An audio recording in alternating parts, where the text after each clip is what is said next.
আসসালামু আলাইকুম। প্রিয় শিক্ষার্থীরা, ম্যাথলজির পক্ষ থেকে তোমাদের সবাইকে স্বাগত। আজ আমি তোমাদের নবম ও দশম শ্রেণীর গণিত পাঠ্য বই চতুর্থ অধ্যায় সূচক ও লগারিদম থেকে অনুশীলনী 4.1 এর যে 22 নম্বর যে সৃজনশীল দিয়ে আছে তার সমাধান করে দেখাবো। আমি এই সৃজনশীলটা এখানে আমার বাম পাশে আমি তুলে নিয়েছি। তো এখানে কয়ে যে এক্স এর মানটি বের করতে বলা হয়েছে, কয়ে না এক্স এর মানটি আমাদের বের করতে বলা হয়েছে। তো আমরা এক্স এর মানটি এই এক্স এর এই তথ্যটার মাধ্যমে আমরা এক্স এর মানটি বের করে দেব। তো আমরা এখানে সমাধানটি লিখলাম। ক যে দেওয়া আছে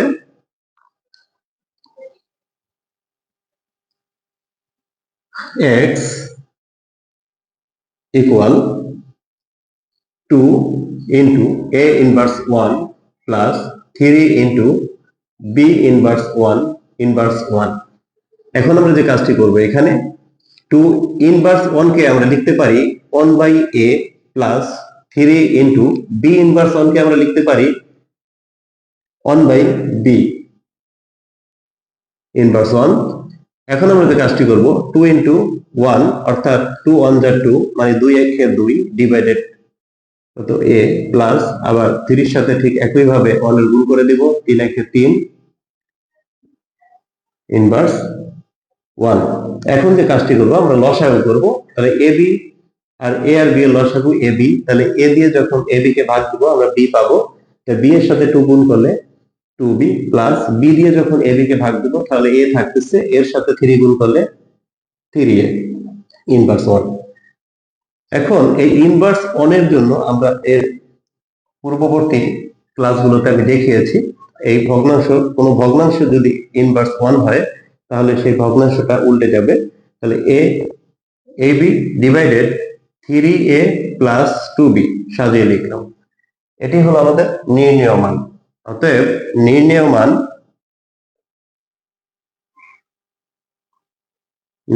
মান ab divided 3a plus 2b। পরবর্তী যে সমস্যাটি, এটা দেখাতে বলা হয়েছে যে y plus 4 root over 81 equal 4। এখানে প্রথমে আমরা যে কাজটি করব, এই y এর মানটি বের করব।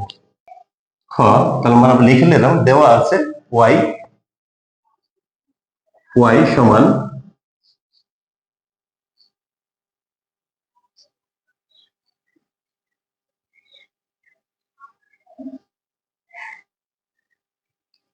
pq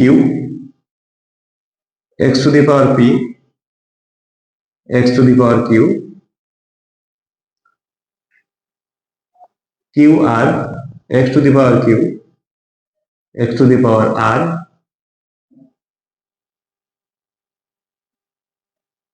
rp x to the power r x to the power p।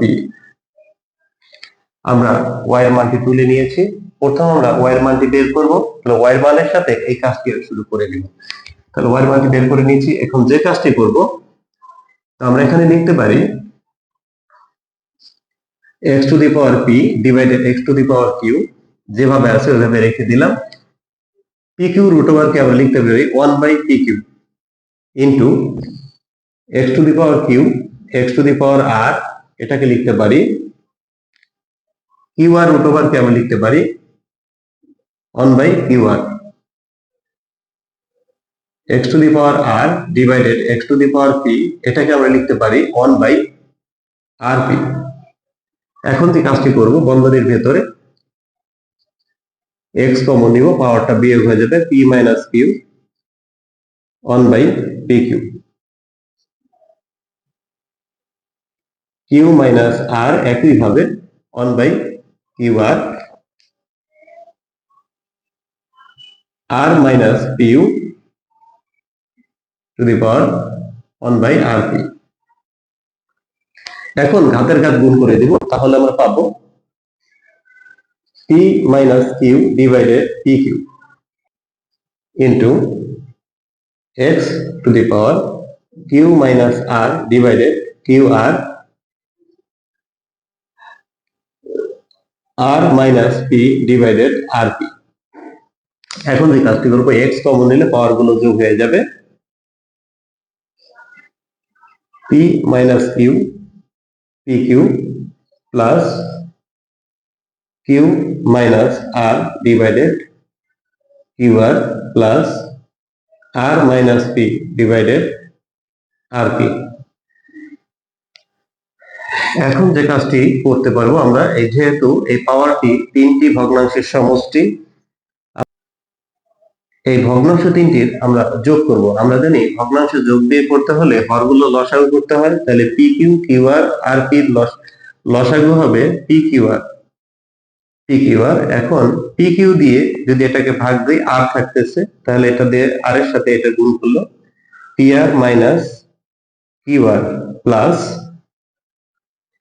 এখানে আমরা পাচ্ছি এই কিউ আর দিয়ে এটাকে ভাগ দিলে পাবো পি, তা লিখে দেব পি কিউ মাইনাস পি আর plus P R P Q দিয়ে যখন এটাকে ভাগ দিব আর কিউ দিয়ে, তখন এখানে কিউ পাবো, তাহলে আর কিউ মাইনাস পি কিউ। এখন আমরা দেখতে পাচ্ছি যে এক্স টু দি পাওয়ার, এখন এটা কাটাকাটি করলে আমরা এই plus P Q P R minus P R minus Q R plus Q R plus P Q minus P Q কেটে দিলে আমরা পাবো 0 ডিভাইডেড পি কিউ আর। আমরা জানি জিরোকে কোনো কিছু দিয়ে ভাগ দিলে এর মান হবে 0, তাহলে আমরা এখানে লিখতে পারি যে এক্স টু দি পাওয়ার 0, যেহেতু শূন্য সূচক অনুযায়ী আমরা লিখতে পারবো x to the power 0 equal 1। তাহলে আমরা এক্স টু দি পাওয়ার 0 অর্থাৎ আমরা এখানে ওয়াই এর মানটি বের করে ফেললাম। এখানে লিখে নেব লেফট হ্যান্ড সাইডটি হলো y প্লাস 4√81। আমরা এইটা নিয়ে কাজ করে দেখাবো, এর মানটি 4 হবে। তাহলে y এর মানটি আমরা কত পেয়েছি? 1 প্লাস আমরা 81 কে আমরা যদি ভেঙে লিখি 327, 3 into 9 27, 3 3 is 9, অর্থাৎ আমরা 81 কে আমরা ভাঙলে 3 to the power 4 পাচ্ছি। তাহলে আমরা এই 81 কে লিখবো 3 to the power 4, আর এই 4 রুট কে লিখবো 1/4। এখন 4 into 1/4 গুণ করলে আমরা পাচ্ছি 1, অর্থাৎ 1 প্লাস এই দুটো গুণ করলে আমরা যেহেতু 3 to the power 1 পাচ্ছি, ধাপ 1 লেখা হয় না, তা 3 আর 1 যোগ করলে 4, যেটা হলো আমাদের যেটা আমাদের দেখাতে বলা হয়েছে রাইট হ্যান্ড সাইড, এর মানটি হবে 4। তাহলে আমরা কাঙ্ক্ষিত ফলাফলটি পেয়ে গেলাম। তাহলে আমরা এটা লিখে দেব রাইট হ্যান্ড সাইড, যেহেতু দেখাইতে বলা হয়েছে আমরা লিখবো শোড। এখন যেহেতু ক্ষয়ে আমরা ওয়াই এর মানটি বের করে নিয়েছি, আমরা খ থেকে ওয়াই এর মানটি নিয়ে নিব, তাহলে বারে বারে আমাদের ওয়াই এর মানটি বের করতে হবে না। তাহলে আমরা এখানে লিখতে পারি গ খ হতে পাই ওয়াই সমান 1, ওয়াই এর মানটি 1 পেলাম। এখন জেড যে মানটি আছে, আমরা জেড এর মানটি বের করব, ওয়াই এর মানটি তো পেয়েছি, জেড এর মানটি বের করব, জেড এর মান বের করে আমরা ওয়াই এর মান থেকে ভাগ দেব। তাহলে জেড এর মানটি হলো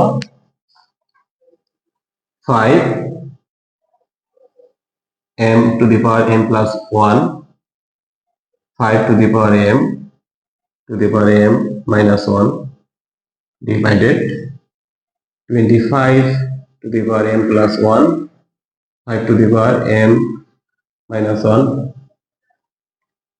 into m plus 1। এখন যে কাজটি করব আমরা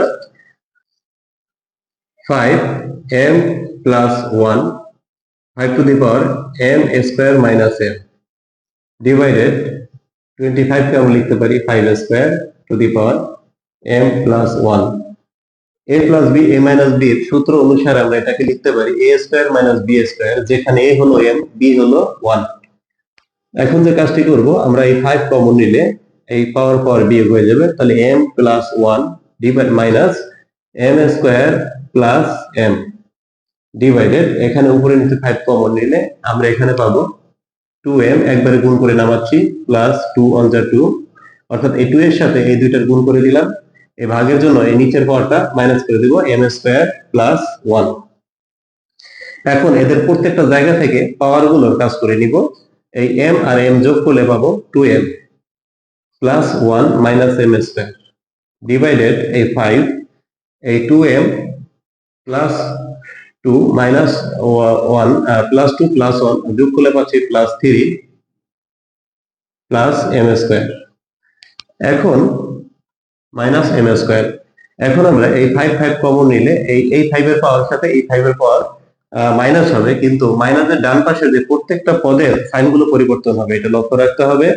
তাহলে 2m plus 1 minus m square minus 2m minus 3 plus m square. এখন যে কাজটি করব, এই প্লাস 2m মাইনাস 2m কেটে দিলাম, minus m square plus m square, তাহলে মাইনাস 3 প্লাস 1 মাইনাস 2, অর্থাৎ এটাকে আমরা লিখতে পারি যে 5 ইনভার্স 2 কে লিখতে পারি 1/5 স্কয়ার। এই 1/5 স্কয়ার কে লিখতে পারি 1/25। অর্থাৎ আমরা এখানে z এর মানটি পেলাম, যে 1 ডিভাইডেড বাই 25। তাহলে এখন এই যে লেফট হ্যান্ড সাইডটি রয়েছে, লেফট হ্যান্ড সাইডটি রয়েছে y ডিভাইডেড z। তাহলে y এর মানটি হলো 1 ডিভাইডেড z এর মানটি হলো 1 ডিভাইডেড 25।